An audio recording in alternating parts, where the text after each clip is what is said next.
Hi friends, आप लोगों का स्वागत है हमारे इस नए वीडियो में, जिसमें आज जो है हमारा जो बायोलॉजी एनसीईआरटी का स्केलेटन सिस्टम यानी कंकाल तत्व के जो क्वेश्चन है ना, वो सारे इंपॉर्टेंट क्वेश्चन देखने वाले हैं। तो चलिए शुरू करते हैं। हमारा पहला क्वेश्चन यहाँ पे है, जो मानव भ्रूण में हृदय स्पंदन कब प्रारंभ होता है। तो ए है चौथे सप्ताह में, बी है पाँचवें सप्ताह में, सी है विकास के चौथे पाँचवें सप्ताह में और डी छठे सप्ताह में। तो इसका आंसर राइट आंसर होगा सी होगा, विकास के चौथे पाँचवें सप्ताह में होता है मानव भ्रूण में हृदय स्पंदन, विकास के चौथे पाँचवें सप्ताह में। दूसरा हमारा, मनुष्य की खोपड़ी में कितनी हड्डियां होती हैं। बी 29, सी 30, डी 31। तो मनुष्य की खोपड़ी में जो है ना, 29 हड्डियां होती है। राइट आंसर यहाँ पे बी हो जाएगा। तीसरा नंबर क्वेश्चन हमारा, प्रतिवर्ती क्रियाओं या रिफ्लेक्सेस एक्शन का नियंत्रण केंद्र कहाँ स्थित होता है। ए मस्तिष्क में, बी सेरिबेलम में, सी मेंडुला में, डी कशेरुक रज्जु में। तो डी होगा कशेरुक रज्जु से स्पाइनल कोड से भी जानते हैं। तो स्पाइनल कोड में जो है सो हमारा प्रतिवर्ती क्रियाओं का नियंत्रण केंद्र स्थित होता है। नेक्स्ट हमारा चौथा क्वेश्चन है हमारा, वयस्क मानव में कुल कितनी अस्थियां होती है। ए 204, बी 205, सी 206, डी 208। तो वयस्क मानव में कुल कितनी अस्थियां होती है, तो 206 होती है। ठीक है। नेक्स्ट है हमारा 5 नंबर, जो है नाखून काटते समय दर्द क्यों नहीं होता है। ए रक्त संचार अधिक होता है, बी नसें अधिक होती है, सी नाखून मृत कोशिका से बने होते हैं, डी नाखून हड्डी से बने होते हैं। तो इसके सब में जो सबसे बेटर आंसर है वो सी है, क्योंकि इसमें भी दर्द होगा, इसमें भी होगा दर्द और इसमें भी तो दर्द होगा ही। सी होगा इसका आंसर, जो नाखून जो है सो मृत कोशिकाओं से बने होते हैं। इसका राइट आंसर क्या हो जाएगा, सी। 6 नंबर हमारा क्वेश्चन है, हमारे शरीर का सबसे दृढ़ भाग कौन सा है। ए हड्डी, बी दांत, सी डेंटिन, डी दंतवल्क यानी इनामेल। तो हमारे शरीर का सबसे दृढ़ भाग जो है ना, सो दंतकल्क है यानी इनामेल है। हमारे शरीर का सबसे दृढ़ भाग है। हड्डी इसका राइट आंसर नहीं होगा, दंतकल्क होगा, इनामेल होगा। यहाँ पे है 7, जो है आप लोग ये बताइए, जो इनामेल जो है ये किससे बना होता है, दंतकल्क जो है। नेक्स्ट है हमारा 7, क्वेश्चन नंबर 7 है, जो शल्क क्रिया में ऑर्थोप्लास्टी का मुख्य कार्य क्या है। ए जोड़ की मरम्मत, बी जोड़ को हटाना, सी जोड़ का प्रतिस्थापन करना, डी जोड़ को स्थिर करना। तो शल्क क्रियाओं में ऑर्थोप्लास्टी का मुख्य कार्य क्या है, तो इसका है जोड़ का प्रतिस्थापन करना है। शल्क क्रिया में ऑर्थोप्लास्टी का मुख्य कार्य क्या है, जोड़ को प्रतिस्थापन करना है। नेक्स्ट हमारा 8 नंबर है, मानव शरीर की सबसे छोटी हड्डी कौन सी होती है। मैलियम, इनकस, स्टेपीज, फीमर। तो मानव शरीर की सबसे छोटी हड्डी कौन सी होती है, तो ये हो जाएगा आपका स्टेपीज होती है। और सबसे बड़ी जो होगी ना, सो फीमर होगी। ठीक है। नेक्स्ट है हमारा जो 9 नंबर क्वेश्चन हमारा, मानव शरीर की सबसे लंबी अस्थि कौन सी है। देखिए यही क्वेश्चन है, जो इसका आंसर क्या हो जाएगा, फीमर, जैसे कि मैंने ऊपर में बता रखा है। ठीक है। नेक्स्ट आगे चलते हैं हमारा 10 नंबर क्वेश्चन की तरफ। तो हमारा 10 नंबर है, कशेरुक रज्जु यानी स्पाइनल कोड में कितने जोड़े तंत्रिकाएं होती है। तो ए है 30, बी है 31, सी है 32, डी 33। तो इसका आंसर हो जाएगा 31 होती है। कशेरुक रज्जु स्पाइनल कोड में कितने जोड़े तंत्रिकाएं होती है, तो 31 होती है। मनुष्य के शरीर में पसलियां में कितने जोड़े पाए जाते हैं। ए 10, बी 11, सी 12, डी 13। मनुष्य के शरीर में पसलियां में कितने जोड़े पाए जाते हैं, तो 12 पसल जो है शरीर में जो 12 पसलियां जोड़े पाए जाते हैं, 12 जोड़े पाए जाते हैं। मनुष्य के शरीर में पसलियों में कितने जोड़े पाए जाते हैं, तो 12 जोड़े।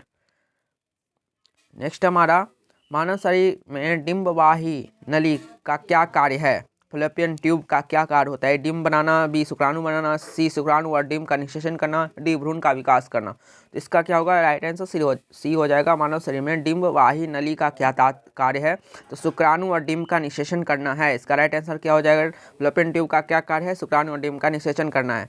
नेक्स्ट है हमारा 13 नंबर क्वेश्चन है, वयस्क मानव के शरीर में जल का प्रतिशत कितना होता है। तो वयस्क मनुष्य के शरीर में जल का प्रतिशत कितना होता है, तो डी जो होगा 65% होगा। ये सारे एनसीईआरटी के क्वेश्चन है, आप आराम से जो है सो इसको वीडियो को देख भी सकते हैं और सुन के आप जो अपना रिवाइज भी कर सकते हैं। तो वयस्क मानव शरीर में जल का प्रतिशत कितना होता है, तो 65% होता है। 14 नंबर क्वेश्चन है, अस्थि एवं दांत निर्माण हेतु कौन से तत्व आवश्यक हैं। सोडियम, पोटेशियम, आयरन और आयोडीन, कैल्शियम और फास्फोरस और मैग्नीशियम एवं जिंक। तो इसका राइट आंसर जो है ना, अस्थि एवं दांत निर्माण में कैल्शियम व फास्फोरस का उपयोग किया जाता है। अस्थि और दांत का जो निर्माण होता है ना, उसमें कौन से तत्व होते हैं, कैल्शियम और फास्फोरस। नेक्स्ट हमारा 15 नंबर क्वेश्चन, मानव शरीर की सबसे मजबूत मांसपेशियाँ कौन सी होती है। जांग की, पीठ की, जबड़े की, भुजा की। तो मानव शरीर की सबसे मजबूत मांसपेशियाँ जो कौन सी होती है, जबड़ों की होती है। नेक्स्ट हमारा 16 नंबर क्वेश्चन हमारा, परिवर्तनशील भ्रूण कोश सूक्ष्म या ड्राइंग से कौन रक्षा करता है? ए कोरियन, बी प्लेसेंटा, सी एलेटाइस, डी उल्व। तो उल्व होगा इसका राइट आंसर। परिवर्तनशील भ्रूण का सूक्ष्म से कौन रक्षा करता है? ड्राइंग से कौन रक्षा करता है? तो उल्व।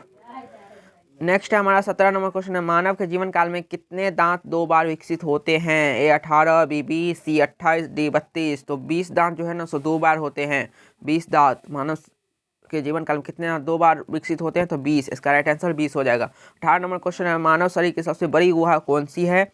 ए क्रेनियल गुहा, बी पैल्विक गुहा, सी स्प्लेनेक्टनिक गुहा, डी प्लूरल गुहा। इसका राइट आंसर होगा स्प्लेनेक्टनिक गुहा।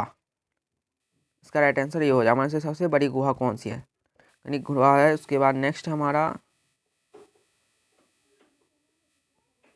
19 नंबर, त्वचा पर चोट लगने के बाद उसका पुनर्निर्माण किस प्रक्रिया से होता है? वृद्धि, कोशिका विभाजन, सी पुनरुत्पादन, डी अपक्षय। तो पुनरुत्पादन होगा, रीजनरेशन होगा इसका। त्वचा पर चोट लगने के बाद उसका पुनर्निर्माण किस क्रिया से होता है? तो पुनरुत्पादन रीजनरेशन के कारण होता है। उसके बाद नेक्स्ट हमारा कांड्रा या टेंडन किसे जोड़ता है? अस्थि को, पेशी को, पेशी अस्थि को, उपास्थि अस्थि को। तो इसका हो जाए पेशी अस्थि को जो जोड़ता है सो कंडारा कहलाता है। कंडारा ज्वाइंट यानी टेंडन ज्वाइंट किसे जोड़ता है? कंडारा किसे जोड़ता है? तो पेशी से अस्थि को जोड़ने वाले ज्वाइंट को क्या कहते हैं? कंडारा यानी टेंडन। नेक्स्ट है हमारा स्नायु, लिंगामेंट किसे जोड़ता है? पेशी अस्थि को, अस्थि को, पेशी को या उपास्थि को। तो इसका हो जाएगा अस्थि को लिंगामेंट जोड़ता है। दोनों हड्डियों को जो जोड़ता है उसे लिंगामेंट कहते हैं। पेशी अस्थि को जो जोड़ता है उसे हम टेंडन कहते हैं। ठीक है हमारा। नेक्स्ट है हमारा 22 नंबर है, स्नायु एवं कंडारा किस प्रकार के उत्तक होते हैं?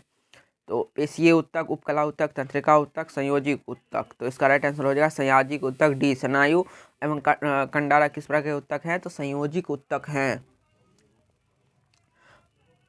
23 नंबर क्वेश्चन है, स्तनियों की अस्थियां उपास्थि के किस कारण भिन्न होती है?